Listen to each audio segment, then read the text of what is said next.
Welcome, friends. James Corbett here, CorbettReport.com, with another edition of Propaganda Watch. And this week, we're going to be looking at the latest from the IPCC, specifically their special report on global warming of 1.5 degrees Celsius, which was released to much hype and fanfare over the course of the past week. And for people who are paying attention at home, this will not be any surprise to my regular readers, because they will know that I did talk about this in my editorial shortly before I went on last week's one-week hiatus. The IPCC prepares to release more hot air, where I talked about the report as it was being prepared, as they were putting the finishing touches on it, and I told people exactly what to expect, and exactly as I predicted, yes! Oh, all the truth tellers and truth sayers over at The Real News, over at CNN. Planet has only until 2030 to stem catastrophic climate change. Experts warn. Experts. The world has just over a decade to get climate change under control, UN scientists say. Or, that, of course, coming from the Washington Post, democracy dies in darkness, or in $600 million contracts between the CIA and Amazon. But hey, who's counting? And The Guardian. Oh, our good friends at The Guardian, who, of course, you will remember, won the Fake News Awards of the year at the beginning of this year for their fake news about Syria and the White Helmets. Well, here they are in 2018 with a good contender for this year's Fake News Awards. We have 12 years to limit climate change catastrophe, warns UN. And if that is a bit surprising or confusing for the Guardian's readers, well, at least you're paying attention to what the propaganda that they're pumping out, because of course we remember just last year the world only had 3 years left to stop dangerous climate change, warn experts. And if you don't remember that story, where of course it was 2020 was the magical cutoff date before it suddenly became 2030 this year, hey, we must be doing something right. If you don't remember that story, I did of course cover that in my video last year, UN warning just 3 years left to save the Earth, where I really hope you'll go and watch that if you haven't already. I go through all of the different examples going back to the 1980s, the UN environmental program director saying the Earth will be doomed by 2000, and Paul Ehrlich, of course, with his Earth will be doomed by 1980, and the Pachauri saying it was already too late, and Prince Charles giving the Earth 96 months, but that was about 95 months before I made this video, so only 1 month left to save the Earth. Well, now it's back to 12 years left to save the Earth, according to experts. Actually, I like how these headlines, experts warn, and then UN scientists say, and then simply warns UN. It's getting actually closer to the truth with that Guardian headline. Yeah, it is the UN that is specifically warning about this. And why do I say that? It is because, specifically, the IPCC report here, this, like all their assessment reports, but this report as well, is a political document. And I say that advisedly. I say that every time I write about the IPCC, but I still think this idea, this fundamental piece of the puzzle, is not sunk in for a lot of the people out there. It is a political document, not a scientific document. And again, I say that advisedly, and we can see that from even the mainstream environmental sources that are all on board with the climate change hoax. Downtoearth.org.in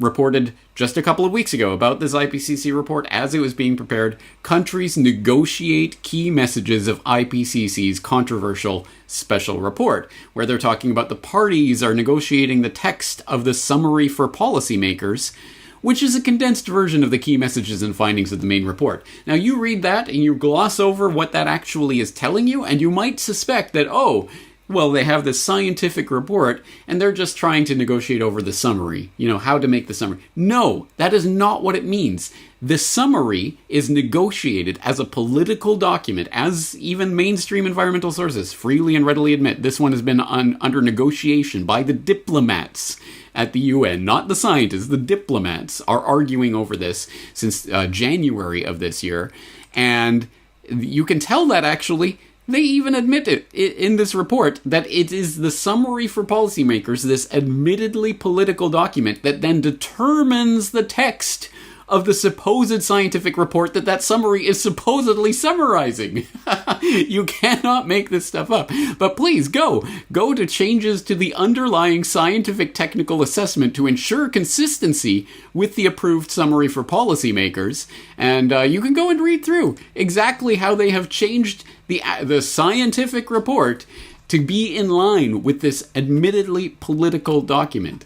This is a political document. It is not a scientific document. That's one of the things that we have to highlight about this that never, ever gets talked about by anybody on either side of this issue. Assuming there's only two. There's always more than two. But what does this document actually say? What is it actually about? Well, you can go read through the document. You can go to the press release or the FAQ. Let's go to the frequently asked questions and take a look through here, where they're talking about some of the questions. Why are we talking about 1.5 degrees Celsius? Good question. How close are we to 1.5 degrees Celsius? What kind of pathways limit warming to 1.5 degrees Celsius? What do energy supply and demand have to do with limiting warming? Blah, blah, blah. And please do go read through it. Go and read through what the UN's IPCC is telling everyone with regards to the settled science of the 1.5 degrees Celsius of global warming that we're going to try to limit the Earth to using the magical global adjustment thermostat known as carbon dioxide, which itself is utterly ludicrous and laughable, as I've detailed many times on the program. But let's look, for example, in question 1.2, how close are we to 1.5 degrees Celsius, where they admit, just in passing, and again, most people, if they even bother to read this FAQ, will just gloss over this, but they say, the choice of pre-industrial reference period, i.e. they're comparing the current global average surface temperature to the temperature over a given pre-industrial period to identify how much global warming has taken place since the birth of the industrial era. And they choose 1850 to 1900, and they're talking about that. The choice of pre-industrial reference period, along with the method used to calculate global average temperature, can alter scientists' estimate of historical warming by a couple of tenths of a degree Celsius. Such differences become important in the context of a global temperature limit just half a degree above where we are now. You don't say? But provided consistent definitions are used, they do not affect our understanding of how human activity is influencing the climate.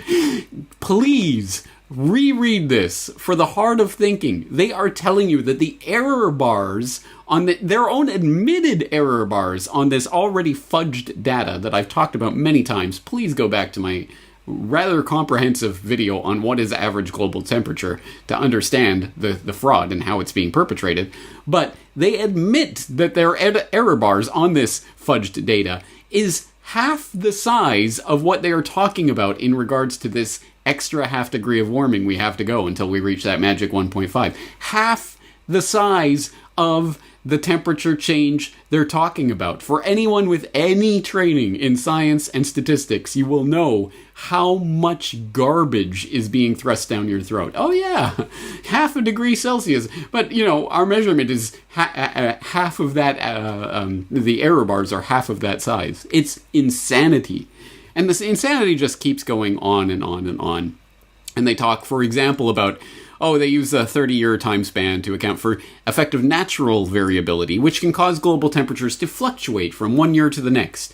For example, 2015 and 2016 were both affected by a strong El Niño event, which amplified the underlying human-caused warming. Well, first of all, how are they separating the human-caused warming from the natural variability that they admit to? But also, the way they phrase this is that the natural variability can cause global temperatures to fluctuate from one year to the next, as if it's just random. One year it'll be hot and one year it'll be cold, and that's natural variability. But humans are making it hot every single year.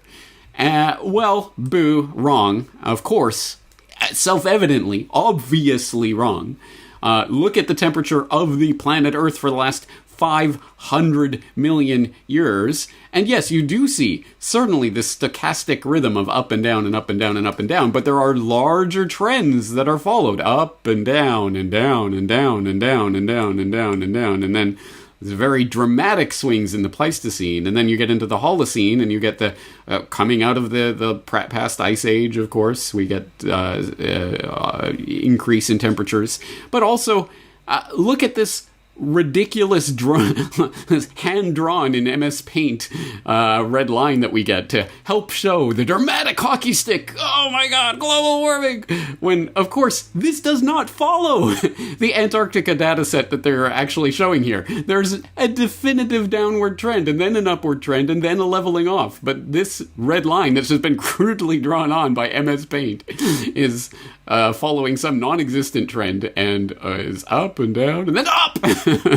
And of course, the up is itself a lie, as we've been over many times. Again, look at my global average temperature video, look at the other videos I've done on the subject, and oh, inconvenient timing, the first and only ever audit of the Met Office's Hadley Center, the Climate Research Unit's HADCRT, global average surface temperature data set, which, as my viewers will know, but probably 0.001% of the general public will know, is one of the main data temperature sets that are used to calculate this global average temperature number that they tell you is rising every single year. Hottest year ever, hottest year ever. Total crock. It's 1/100th of a degree Celsius warmer than last year, even though our error bars are 0.2 of a degree. Again, utterly scientifically meaningless nonsense that they're trying to put out there. But, oh, look at this. The first ever audit of the data in HADCRT shows incredible absurdities that have somehow or other escaped the attention of these experts for 70 years. For example, there are cases of tropical islands recording a monthly average of 0 degrees. This is the mean of the daily highs and lows for the month. A spot in Romania spent one whole month averaging minus 45 degrees. One site in Colombia recorded 3 months of over 80 degrees Celsius. That is so incredibly hot that even the minimums there were probably hotter than the hottest day on Earth. In some cases, boats on dry land seemingly recorded ocean temperatures from as far as 100 kilometers inland. The only explanation that could make sense is that Fahrenheit temperatures were mistaken for Celsius, and for the next 70 years at the CRU, no one noticed. I will, of course, put the link into this article so you can read more about this first and only ever audit of the data under HADCRT. Again, one of the main global temperature data sets that these climate experts are using to tell us this nonsense scare story, but this is it in a nutshell. This is what they're trying to get us to believe. But, of course, what do the media report? Oh, until 2030, we have 12 years left to save the planet. After we told you only have 3 years left to save the planet. Whatever, who cares? It's settled science. Don't question these obvious self-contradictions. It just keeps getting stupider and stupider. But I wish it was only stupid. I wish it was only laughable nonsense that we could all say, look at that propaganda, ha ha ha. It's so obviously self-contradictory nonsense, we don't even have to consider it. Unfortunately, we do have to consider it. And why is that? It's because of things like this. The UN FCCCs, if memory serves me correctly, that's the United Nations Federation of Climate Change Cultists? No, the United Nations Foundation for Climate Change Cash? Oh, I can't remember. Something like that. The UN FCCC Secretariat welcomes the IPCC's global warming report of 1.5 degrees Celsius report. And again, read through this. Please do read through this. Of course they do welcome this report. Of course they do. Why? Because, of course, it fits the political agenda of the politicians who are writing these documents. The politicians who are in the driving seat of the supposedly scientific report by the IPCC. Anyway, as the UNFCC's press release admits, according to the IPCC's report, limiting warming to 1.5 degrees Celsius is possible because we have that magic global thermostat. And it's, of course, it's all about carbon dioxide, one of the smallest trace gases in the atmosphere. And we can dial it down by tenths of a degree that we can't even measure, given our own admissions of our error bars. Anyway, according to the IPCC's report, limiting warming to 1.5 degrees Celsius is possible, but requires unprecedented transitions in all aspects of society. If that phrase does not send a chill down the spine of everyone in the audience, then you are not paying attention to the loving arms of the United Nations and the globalists who are, so concerned about humanity. To minimize further global warming, we will need to achieve zero net emissions by mid-century. Zero net emissions. How exactly do they propose to do that? What mechanism precisely are they going to use to get the Earth down to zero net emissions? Oh, that's right. The old grey prostitute herself, the New York Times, can tell us new UN climate report says, put a high price on carbon. And what does that ultimately mean? Well, it means either carbon taxes, cap and trade, maybe a combination of the two, but something along those lines. And ultimately we'll have rationing for the population. You know, once again, it's kind of funny. I think I've heard this stuff before. Where did I hear that? Let me rack my brain. Oh, that's right. I have talked about this before. Would you live in a greener lifestyle if you could make money from it? That may be possible if a government proposal for personal carbon emissions allowances is implemented under the scheme. Everyone in the UK would be allocated an annual carbon allowance. Stored electronically, rather like a supermarket loyalty card, points would be deducted every time we buy or use non-renewable energy. For example, using electricity to power appliances in the home. Or travelling somewhere by plane. Or even buying petrol for your car on the forecourt. Now, any points left over could then be sold back to a central bank. Are you still with us? And people who need more, like motorists who had used their allocations, could then pay for a top-up. Carbon rationing, carbon trading, carbon taxes, cap and trade. Just as the technocrats of old envisioned a new economic order based on energy and governed by the dictates of scientists and engineers, so too does this modern form of technocracy envision an economic order in which energy is budgeted, priced, and traded by intergovernmental panels of scientists and the political caste that grows up around these institutions. The Environmental Protection Agency is not a frivolous agency. It is created to regulate carbon dioxide emissions. And I have been saying to the West Virginia Coal Association, which for the most part doesn't believe in climate science. They don't believe there's a climate problem. And I have been saying to them for a number of years that that's wrong. In my judgment, the science is true. The science is unequivocally true. And that there is a price to carbon in their future. I said this a couple of months ago. There's a price to carbon in their future. But I believe that the cap and trade approach is the essential first step, partly because it is the only basis upon which we can envision a truly global agreement, because it's very difficult to imagine a harmonized global tax. A carbon tax, or any other way of putting a carbon price, is actually, from an economic point of view, the most effective and efficient way to do this. Okay, you can regulate and you can do, all kinds of things, but nothing is as strong a market signal to the private sector as a carbon price, whether that be a carbon tax or whether it be a cap and trade, which is what California is doing, or any of the other measures that ultimately give you a carbon price. But that is the simplest, cleanest, most powerful signal. So if that's possible, I'm with you. These measures are sold to the public as a way of penalizing the big oil interests that have spent the last century monopolizing the world's key resources and plundering the earth in the pursuit of profit.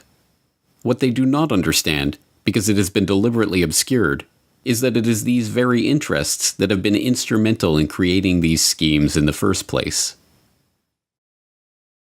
It's my understanding that back in 1997, when you were vice president, Enron's CEO, Ken Lay, was involved in discussions with you at the White House about helping develop this type of policy, this trading scheme. And is that accurate? Is it inaccurate? It's been reported. I don't know, but I met with Ken Lay, as lots of people did, before anybody knew that he was a crook. Right, and clearly you can see why so many of us are concerned about this type of cap-and-trade energy tax that would be literally turning over this country's energy economy. I didn't know him well enough to call him Kenny Boy. Well, but you knew him well enough to help devise this trading scheme. All right, once again, if you do not understand the bigger picture of what is happening here, and why it is that the literal oligarchs, literally the Rockefellers and the Rothschilds and the royal families and all of the mainstream institutions, all of the corporate bankster-funded establishment lapdog press institutions are 100% behind this agenda and pimping these UN reports, then please watch How and Why Big Oil Conquered the World. They are available for free on my website. But I note that as I am recording this video at this precise time, YouTube is down worldwide, and I can only imagine what might come of this incident, whatever Russian bots or whatever they're going to blame it on. At any rate, YouTube is down worldwide as I speak. So please, once again, just a reminder, even if I don't get censored off of YouTube, which I will eventually, maybe for videos like this, but at some point, I am not going to be on YouTube. How and Why Big Oil is not going to be on YouTube. You will have to have your own copy. Download it from my server for free. Purchase a DVD. There you have a physical copy you can physically pass out to people, and you get to support the website. Of course, available at corbettreport.com/shop. The bigger picture is even bigger than the $1 trillion climate scam that they're trying to run right now, which of course will generate oodles of money for certain corrupt politicians and people and corporations that are in the back pockets of the banksters. Yes, there is the monetary aspect to this, but it goes much deeper into the heart of the technocratic agenda itself by way of carbon eugenics. That's going to be one of the things that is going to try to get us into the technocratic enslavement grid. It is coming. It is coming, and you can see it clearly, the way they hype these types of UN reports as if they are going to be the saviors of humanity. Newsflash, they're not. I'll keep drilling this point home, despite the fact that there are a lot of people out there that don't like to hear this bitter message. It is horrible, and it is hard to swallow, and it is nightmarish, but it is the truth, and I will keep telling this truth until I get deplatformed from every platform, and even then, it will still be out there. Purchase your copy today. Thank you for joining us for this important edition of Propaganda Watch. Please spread this message. Available now from CorbettReport.com. Oil. The 19th century was transformed by it. The 20th century was shaped by it. And the 21st century is moving beyond it. But who gave birth to the oil industry? And what are they planning to do with that power in a post-carbon world? How and Why Big Oil Conquered the World. Watch the documentary for free or purchase a DVD copy at corbettreport.com/bigoil.